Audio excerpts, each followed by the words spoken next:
it's weird, but like I'm still obsessed like I was in high school with skiing, like where you think about it all the time, and I'll just be thinking about like what I want to do and like how I'm gonna do it, and like even just thinking about skiing, like it'll make my heart like pump.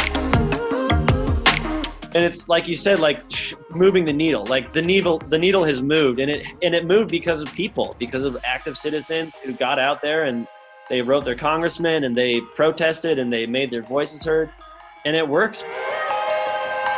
I just wanted to like get as good as I could get and go cool places. Like I really wanted to just be able to go on trips and like experience new things and like ski with people, like ski with new people, and just like see where it would take me.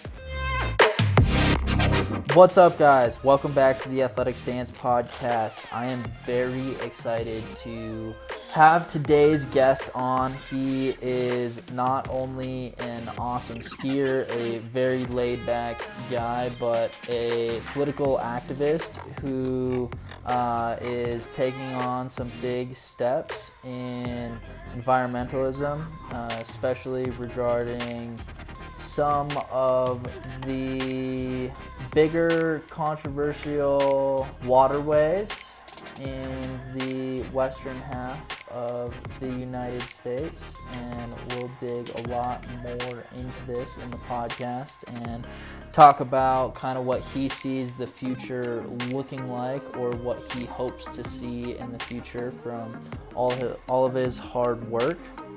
But without further ado, I'm going to let the man speak for himself. Let's welcome Eric Balken to the show. I read a quote from the Mystery Ranch bio of you. It is the mark of an educated mind to be able to entertain a thought without accepting it. And I think that is super important, to be able to entertain all of these thoughts and entertain what's going on around us in a way that you don't just have to accept that the reservoir is there and it should stay there. And you don't have to just accept that, that there are so many people out there that are, fighting against the movement for climate change, for helping with climate change. And we don't have to accept it, and we can, the more that we can entertain all of these ideals, and like you are talking about it in a way where you understand that it is an accounting issue, it is a it's a resource issue. Resource scarcity causes pretty much all conflict in the world, or the illusion of resource scarcity. So if people are fighting over water, food, land, then that's the main reasons why we've ever had war ever on the planet. So you're understanding that it is a resource issue, an accounting issue, as you called it, but going deep in it to understand, like, okay, well, let's just fill Mead and let's get the Glen Canyon back, and it's going to affect the tourism industry of Lake Powell. Like, that is going to die, like that, or change, right? It will change. It won't die. It'll change. Yeah. And I think for that too, like an important, as far as like keeping an open mind, like when it changes, it's not going to be because some environmentalist said so, like it's going to be because there's not enough water. But I would like to think that because of our work and the work of other scientists and academics and conservationists, that we had an impact on how it transpired, and how it transpires in a way that can maximize the benefit to the ecosystem. Yeah. Basically. Yeah. But I think I'm glad that you brought up that quote, because I think it's so great, and for anyone who's listening to this too, like there's so much noise out there, and there's so many issues to be concerned about. It's like overwhelming, and like for me personally, my go-to, I'm just like, fuck it, I don't care, like you can only care about so much stuff before you just give up, and you're like, how am I supposed to care about this? Like, how am I supposed to care about a global issue that, my impact is so minimal? But you just have to, I think it's just all about longevity and just in sticking with it and staying passionate about it. But like for the people who are listening to this and thinking about how they can step up their like involvement in movements like this, I think writing is the best thing, because not only is it like the actual mechanism for getting your message out into the world with whatever platform, if it's Instagram or a Medium, or you're writing for a group or an op-ed or a paper, writing is just thinking but organized.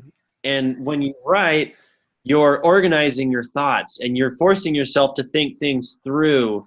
And it's such an amazing tool. And that's one of the things that I've really like, I'm so grateful that I've developed through my career and with GCI, is writing and of course public speaking.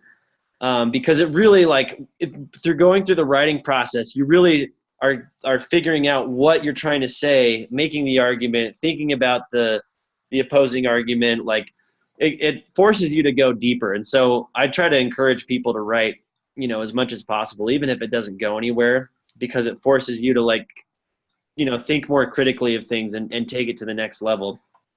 And also public speaking. I think people, any chance that you get to step up and say something, because it's so frightening at first. And it's, I public speak all the time and I still get nervous like every time I do it. But like I know that I have the skills to like get up in front of people and hold it together a little bit. But I think it's such an empowering thing for people to do, whether if it's like they're in church or in school or their job. Like if you get an opportunity to speak in front of a group, or you get anything, like you got to jump on that, because the personal growth that you get from public speaking and putting yourself out there like that is hard to measure. And it's like, it like opens doors that you didn't know are there. It's like getting into the world of like things that you didn't know, that you didn't know you didn't know. Yeah, totally. No, I love those two suggestions. I'm about to be releasing my first book. Oh, wow. Congratulations. Thank you. And I have been invited. By the time this podcast comes out, I might have already done it. But I am speaking to 1,200 high school athletes in Chicago about success and what I think success should mean to them. And basically like victory and not being equivalent to success. It's amazing. Like the podcast started out as a point of leverage for people to start hearing my voice. And then with the podcast, it's opened up more doors, like the public speaking and like the book publishing. And it is one of those things where personal brand, coming back full circle to where we started a little bit earlier in the conversation, personal brand is going to be worth so much more. Than it's becoming more and more valuable. It's not just being the person who's throwing the triple flips. It's the person who's throwing the triple flips and what is their life story, what brought them there. We've always loved underdog stories, like we were talking about storytelling and being able to relate to other human experience. It's like, how do you incorporate like your story and your message and get it out there to vent, like to in venues where other people are going to hear it? And, if you can help inspire one person that goes out and does amazing things, then you've done your job. It doesn't matter how many people were there. And I think to this guy that I recently met who is from Nigeria, and when he was 9 years old, some missionaries came to his village and taught them how to play basketball, and he won the competition. They ended up giving him a pair of shoes. That pair of shoes allowed him to just get inspired by what was truly possible, and it was something that he highly revered for a long time. He ended up getting a basketball scholarship to a college in, I think it was like North Dakota of all places, like, wherever it was, not a very prestigious school necessarily, but he's since turned around and put 13 million pairs of shoes on 13 million kids' feet across the world, all because one missionary was in his village and gave him a pair of shoes. And you never know what that one person that you inspire could go out and inspire for the rest of the world. Damn, that's awesome. Know? I love that. Right? I love those types of stories. Yeah, that's like, not to bring it back to Instagram again, but that's sort of why Instagram's cool, because it's not necessarily just selling, like, it's not like who's doing the biggest flips or the biggest lines or the biggest tricks. It's like you're kind of like getting this little world into these people's personalities. And, you know, like a lot of the people who are, you know, make it in the like Instagram world through skiing and stuff are just doing like interesting stuff. And it's just cool and different and like, yeah, inspiring. Yeah, totally. And creative. Like I just recently interviewed Par Hoagland, however you pronounce his name, Payben, who just won silver in the Rio Ski X Games. And he, you know, like he's someone who's really, really creative about what he does on skis. And then his personality to boot is like just fun loving. Like you watch him ski and you watch his edits and you know, you see him in the story and you're like, it just makes you smile.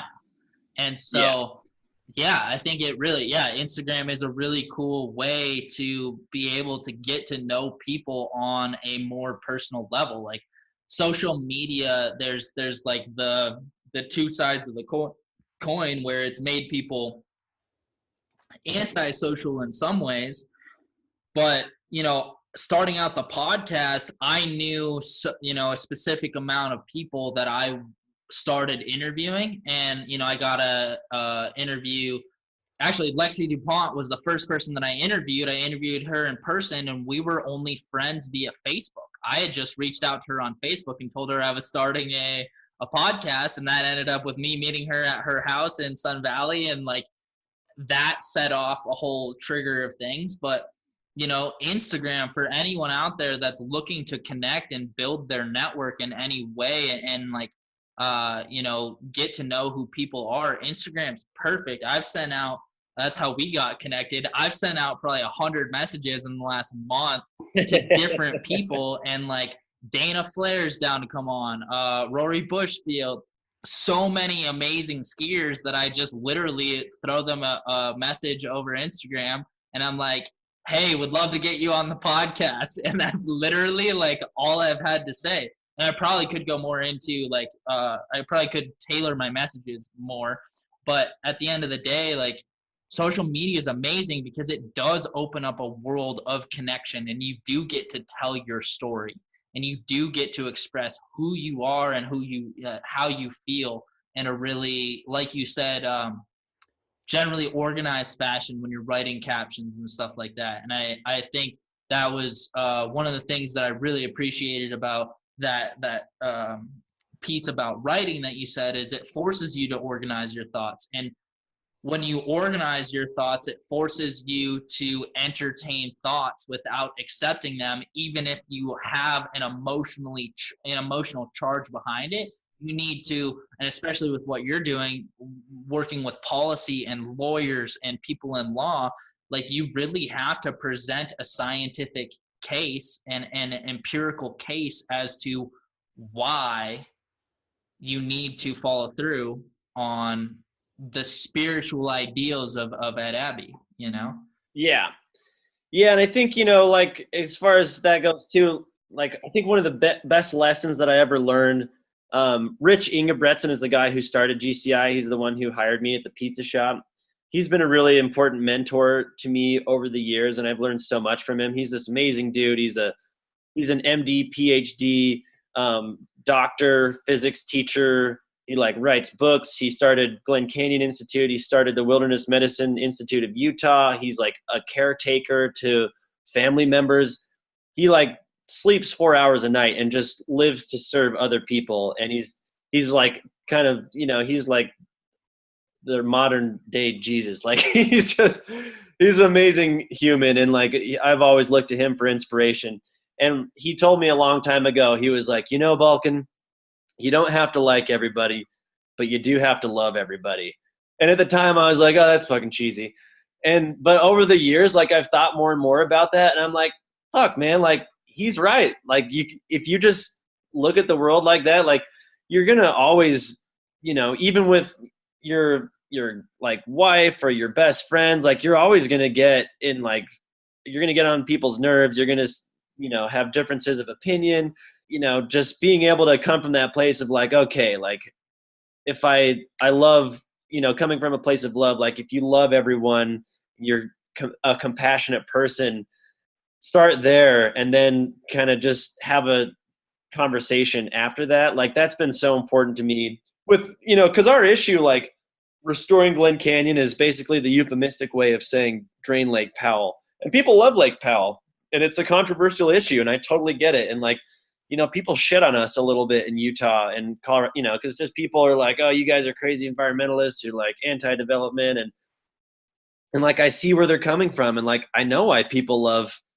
Lake Powell, because like, as far as reservoirs go, it's probably like the sickest one. It's because it's in the most beautiful canyon in the world. Like, of course it's a cool reservoir. They need to see what's underneath it. But no, like I think that's been a really important lesson that I've learned with Glen Canyon Institute, is like, really being able to connect with other people, even though they have a difference of opinion, because it's really surprising how much you do end up having in common. And, now we're at this level where we're really talking with some like major decision makers and policy makers as far as like future planning for, the Colorado River, and, will they actually study the Phil Mead first proposal? They're kind of starting to. And like in meeting with these people and having discussions with them, like it's so important to like come from that place of like, it's not me versus you. Like I understand that they have a job to do. And, I feel bad almost for water managers, because they have so much on their plate, and they have this really huge responsibility. All I have to do is fight for this beautiful canyon. But, getting that perspective and like understanding where your enemies are coming from, I think is probably one of the most important things I've learned in my career. I think that's huge. That's some like of the best life advice I feel like anyone could learn to embody, because you're always going to have opposition. There's always going to be a polar to your charge. There's always going to be a different side of the coin. And, being able to understand where people are coming from, it can lessen the weight of the blows. It can lessen the weight of the argument, and it doesn't, like oftentimes arguments start to degrade the less understanding that you offer the other person, because you just try and push farther and farther away, because your polar charge just becomes more and more and more. And, it's just one of those things where it's so easy to, especially this day and age, to just find your team, find the people who share the same opinions as you, and get in your little echo chamber and be like, we're right, everyone else is wrong, fuck y'all, like it doesn't matter. And it's like that saying, keep your friends close and your enemies closer. If you're not trying to go about it in a, really vindictive way, but you're just trying to like, figure out what lies in the heart of your enemy, then maybe they're not an enemy anymore. Maybe they value a particular resource more than the resource that you value. And then how do you articulate the story that brings it together? And you're never going to find, with certain people, you're never going to find the common ground. But totally. The more that you strive to, the better off you're going to be. I heard a great talk a couple of years ago by a woman named Pat Mulroy, who's the former director of the Southern Nevada Water Authority. In Colorado River politics, she's like this really prominent figure who sort of took Las Vegas into like the next level of like conservation, and they became a leader in water conservation basically in the 90s. She's this really hard-nosed, like kind of iconic figure in water policy. And she gave this talk at the University of Utah, and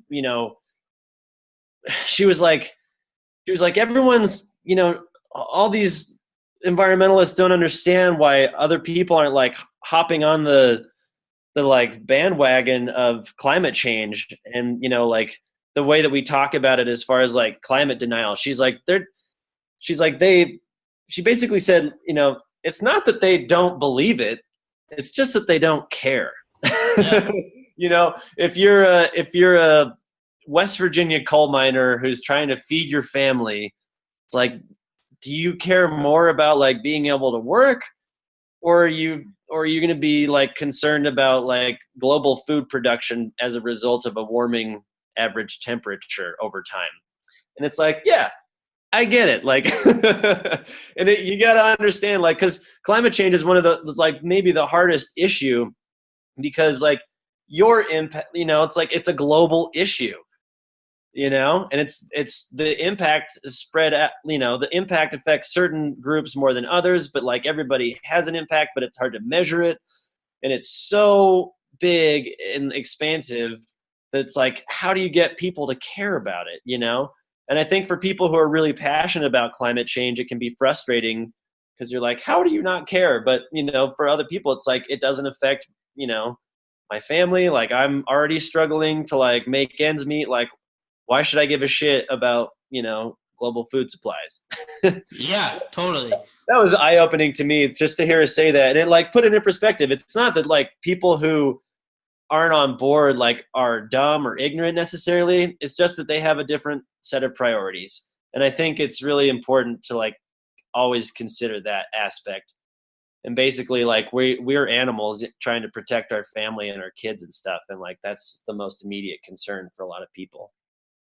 Yeah, like there's a certain level of privilege that you have to live in a place that has access to mountains, that you can even drive up into the mountains, and like that you have a four-wheel drive car that can get you deep, and that you have been educated on how to go into the mountains and do it safely, and the right food, and like owning a tent. Like there's so many things that if you're living at the poverty line or below, like you just don't care. You do not care about it. And it's unfortunate, and it's important to, but yeah, it's important to know that people are going to have their, you have to provide for yourself first. There's a reason why you put your oxygen mask on first before you put it on your kids, because it doesn't help if you're passed out. Totally. I like that analogy.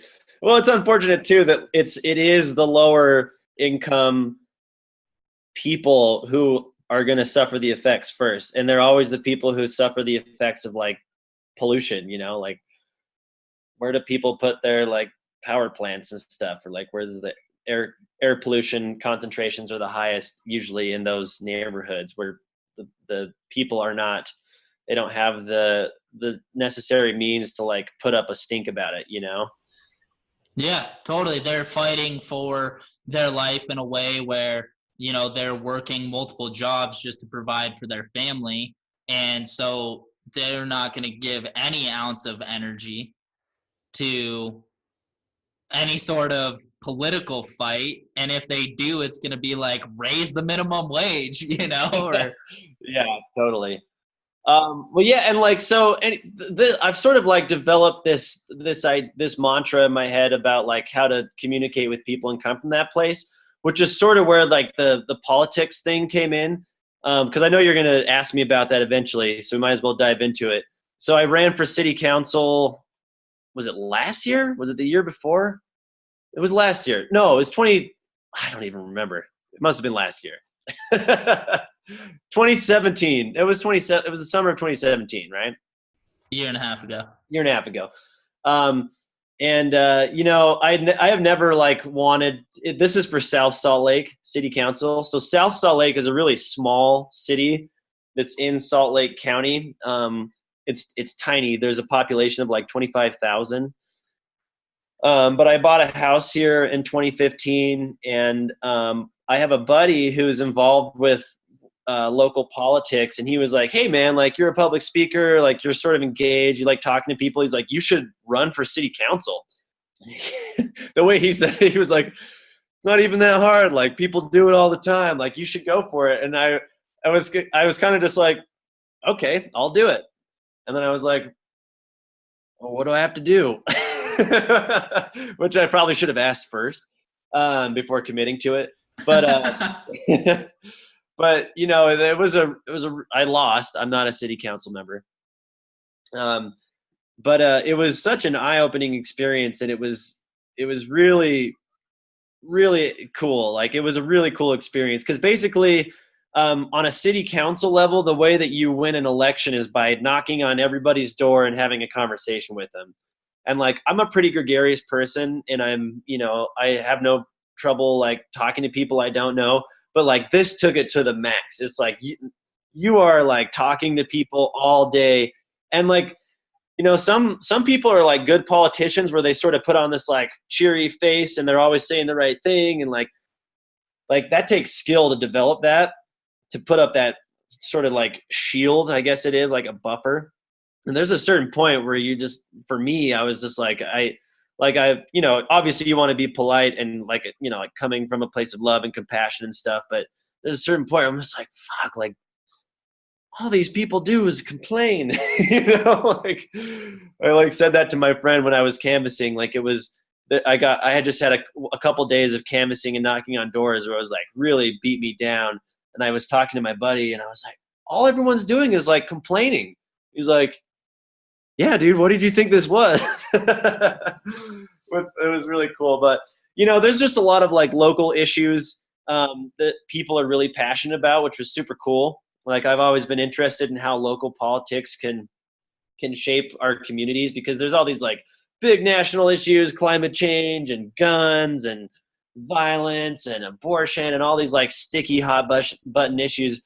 But when you get down to like the local level, like, should we build a library here? Like, should there be, should we put a bike lane in? And like, what are your values? Like, it's really cool because it's not like a Republican Democrat thing. It's sort of just like gauging how people feel and like trying to build consensus amongst them, and getting to know your neighbor. And even though I didn't end up winning, like, it was such a cool experience to just like go into the world of that like decision-making process on that level for a little bit. I don't know. It was really cool. And I would encourage people to like get involved with city politics, because it's not like national politics. Like, if you write your congressman, like, if you're in their district, they'll reply, or their staffer will reply, and they'll like mark on a spreadsheet that somebody wrote to them about certain issues. And that does have an impact, but like, when you are at a city level, even if it's a larger city, like, if you reach out to your city council people, like, they'll listen to you, like, if you go speak at a city council meeting, like, you can just go basically to any city council meeting as a citizen and like speak your mind. And they'll listen to you, and you'll have a chance to like have an impact. Like, going back to public speaking and like writing and organizing your thoughts, like, if you're passionate about something, it's the perfect way to just like put it out there. And like, even if it's just like, hey, I want a bike lane on my street, Yeah. I want a stop sign here. And people like will have to fight tooth and nail to get those things to happen. But just to see that process and see it happen on a local level is so cool. To be like, hey, like, politics actually does kind of work sometimes. Yeah, totally. No, I love that. And it's a amazing perspective, because, one of the things that talked about on the very first podcast with Lexi was, leveraging your voice towards politicians to be able to enact change. And, I think for a lot of people, we know this, and we, that you have a venue, but you get, even if you aren't in a, like, I think probably most of the people who listen to this podcast are more well off and not, not below the poverty line. There might be some, but for the most part, if you can ski, you got a little extra. Yep. And a lot of the times, we have excuses, whatever it is, like you said, with the abundance of environmental issues that you can talk about, there's just an abundance of things that you can do with your life, with your consciousness, with what you have. And you got to kind of make a decision of what really matters. And I think, it comes back to some of the things that your mentor said, where like, you do have to learn to love everyone. And, the more that you really, like you were saying, people were complaining a lot to you, but the more that you get engaged in your community and the more that you understand what's going on in your community, the more connected you feel, the better quality of life you're going to have, and the more like your lifespan will actually increase based on how much connection to your community and your fellow individuals that you have. Totally. And Totally. all that, so important. I love how this podcast has been less about skiing and more about policy and the environment. I think it's needed, and I think that it's awesome because skiing gives you a venue to express yourself on the mountain and paint your, put your brush on the canvas on the mountain. But it also, I think that it demonstrates you're a perfect example of using it to create a voice in a different venue. And I think one thing that I would love to encourage anyone out there is, even if you're not going to get into public speaking, or, I guess it has to be writing in this case, but, and I highly suggest that people go out and make it to city council meeting, even if it's just to experience what it's like to be there. Totally.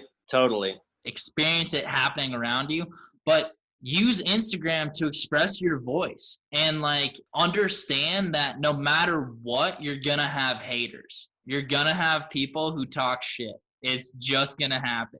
But the more that you can organize your thoughts, I think the biggest trigger for when haters or people talk shit on you is like, oh, maybe your thoughts weren't organized enough to present them in a way that was, and then you get to refine your argument. You get to refine your objective to a point where if you go out and you iterate and you make mistakes and you fail enough, you're gonna come out the other end with a product that's refined, that's perfect in some sense of the word. Nothing is perfect, but yeah.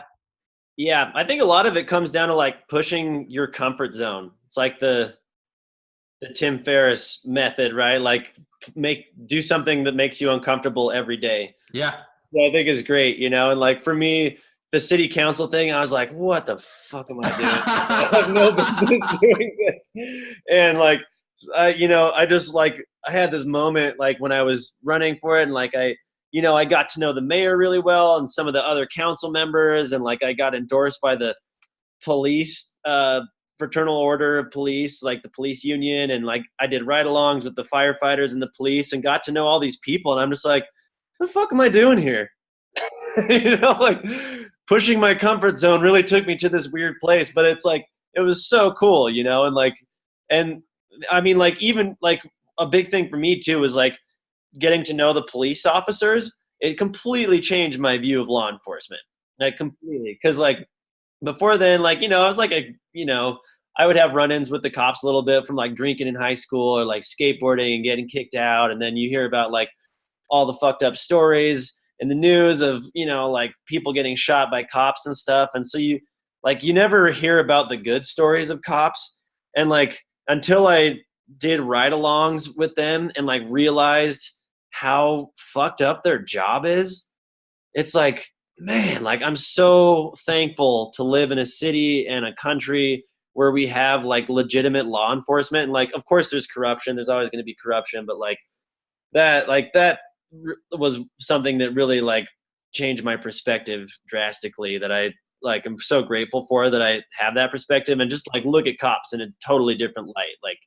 Like they're scared, man. Like they wear bulletproof vests every day because they know that they can get killed. And we had an officer in South Salt Lake that got killed a few months ago, and it was just some fucked up incident with some tweaker, and it's like, that hit really hard in this community because it's a small little city, and like it's like all of those cops that are out there working every day and they don't get paid very much, like it's like such a scary thing. And so, that's just one of those cool perspectives that like I think you can learn once you do decide to push your comfort zones and like, go out to council meetings or whatever it is. It can be skiing. Like it can just be talking to people skiing and like meeting people and, trying to open up your horizons a little bit and like kind of coming back to what we started this conversation about with like a work-life balance or not having, your life isn't just about skiing. It can be about like service to others. And like, I think it's just so important that we're always pushing our comfort zones and opening our horizons. And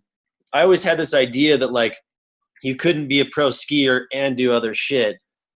And then once I found out that you could, I was like, oh, like not only can you be a skier and like a good boyfriend and a solid employee and like do community service and like all this other stuff, like they actually, fit together really well sometimes. And you're not going to ski all day, every day, but having those other things and those pursuits in life that you're going after, like it will really make you value your time on the mountain and the time you get to exercise and clear your mind. And I think it's just really important, that anybody who's living in the ski bum world to like not look at those other parts of life as a limitation, but look at them as an opening, because like it really just opens more doors. And it's like the mountains aren't going to go anywhere, like they're always going to be there.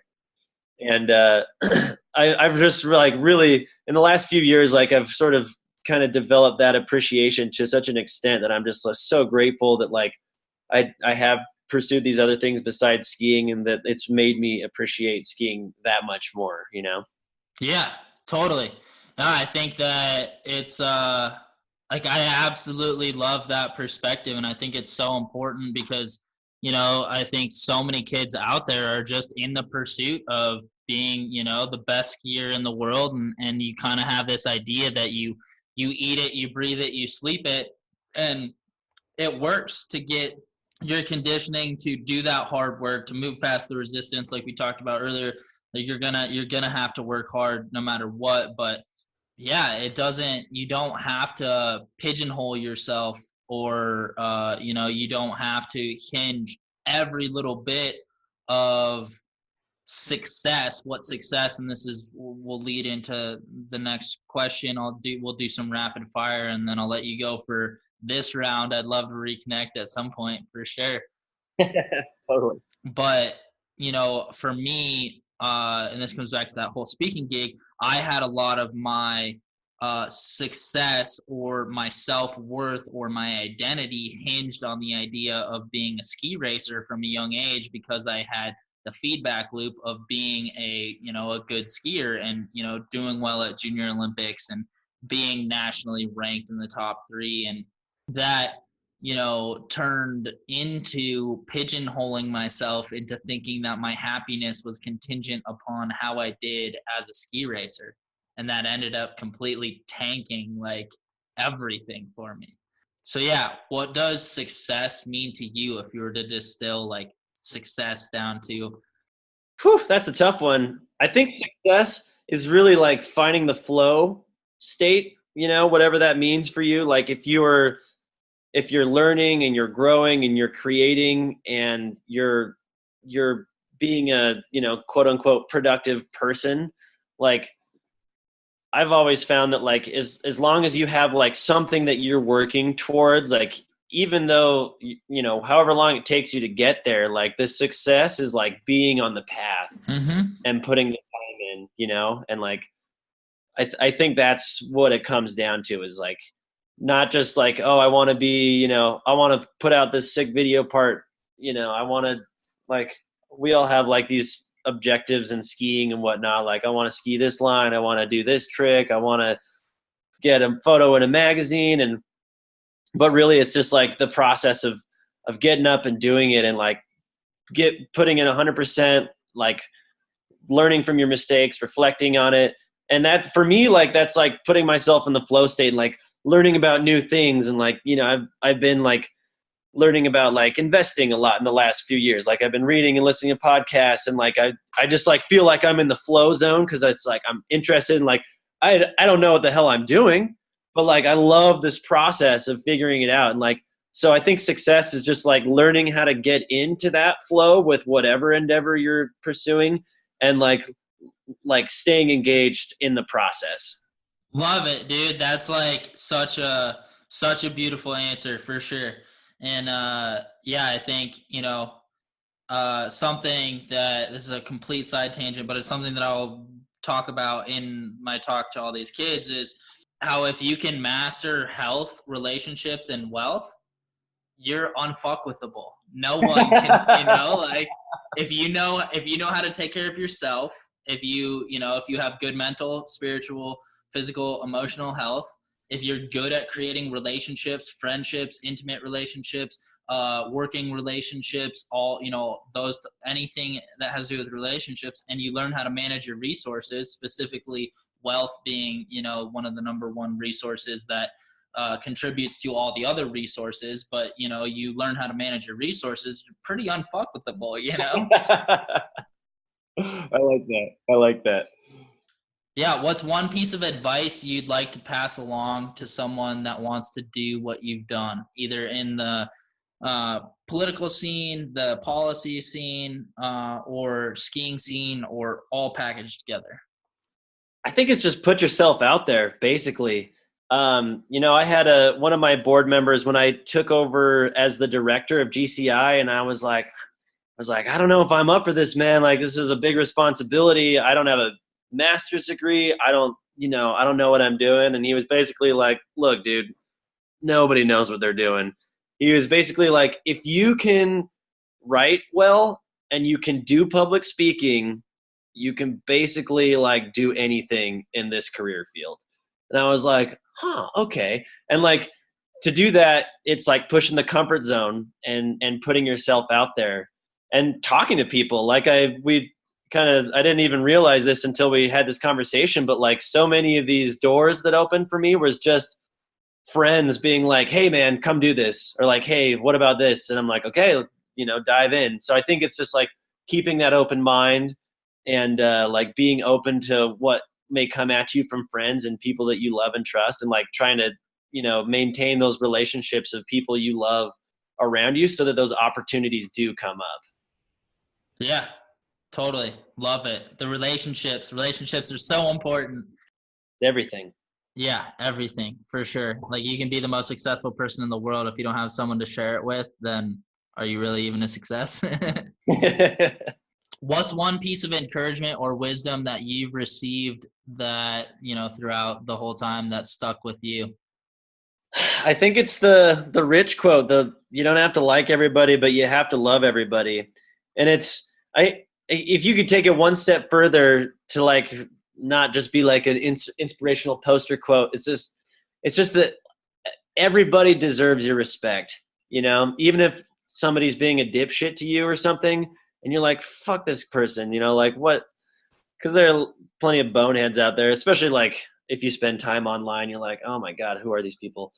But, it's just, you got to remember that like you don't know what people are going through. And if somebody's being an asshole to you, it's probably because they're in a really bad place. And not to like sound like the freaking Dalai Lama or anything right here, because I'm not a saint myself, and I get caught up in all this frustration and anger like everyone else does. But like I just try to tell myself, like you don't know what other people are going through. And like I learned that like at a fairly young age, and I had family and friends who sort of taught me that lesson, that like you will never understand what other people are going through. Like you can try and you're going to get on their level, but like you just have to like keep that in the back of your mind. And like that's kind of where like the compassion comes from, the coming from the place of love is like you'll never understand what other people are feeling, and so you have to like give them the benefit of the doubt. Yeah, totally. Love it. If you could have one significant impact in the world, what would it be? Well, there's this canyon. I'd really like to see it come back to life. I'm going to keep working on that one. I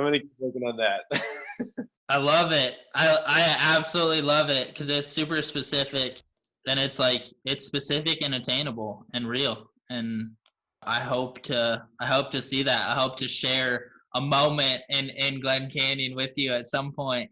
That would be incredible. Do you have a favorite travel tip or hack for, just anytime, like skiers get to travel quite a bit, whether it be road trip or flight, just like anything that you bring with you all the time or? Earplugs, man. Earplugs are good headphones. I guess everyone has good headphones now.